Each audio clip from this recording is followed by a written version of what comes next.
Hey guys, make sure to stay until the end. We'll explain about common mistake people make when replacing fuses and relays that can end up you spending quite a bit of money on diagnostics tools, parts that you may not need. Make sure to stay until the end.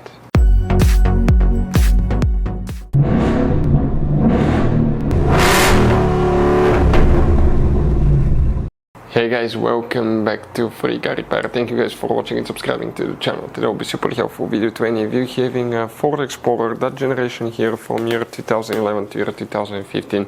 If you need to find where the front and rear park lights, fuses and relays are located, where you can find them, where you can guys buy cheap parts and tools, that way do not waste money and time, all that will be covered absolutely free for your convenience. Please make sure to stay until the end. So before we start, let us tell you guys a little bit about us. Every single car we get here at the garage, we try to make at least 200 to 300 free repair videos. We take them completely apart, we show you how to fix engines, transmissions, engine lights, transmission lights, fuses, relays. Why we do all that, guys? Because our mission in the shop is to save you as much money as we can. All we need in return, please subscribe to the channel, like the video, that way we can keep making these free videos.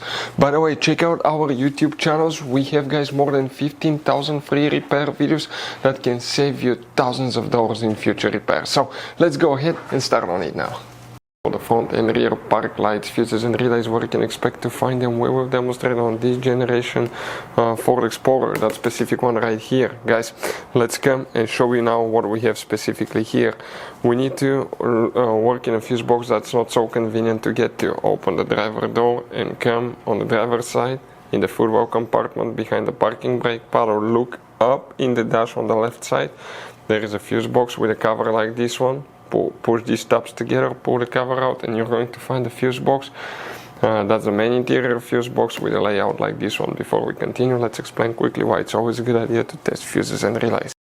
So let me explain why it's super important, guys, to test fuses. Fuses, not often you can see if they're burnt or they're good. Sometimes they may seem perfectly fine, you think it's a good fuse, you put it back in, and you end up spending money and time on parts and problems that do not exist, guys, when all you had to do, test your fuse, find out it's bad, replace it, fix your problem. So we will have a video how to test a fuse, okay, different kinds of fuses, and how to test relays, guys. We're going to put the link in the description of the video below, specifically to that video. Please check it out.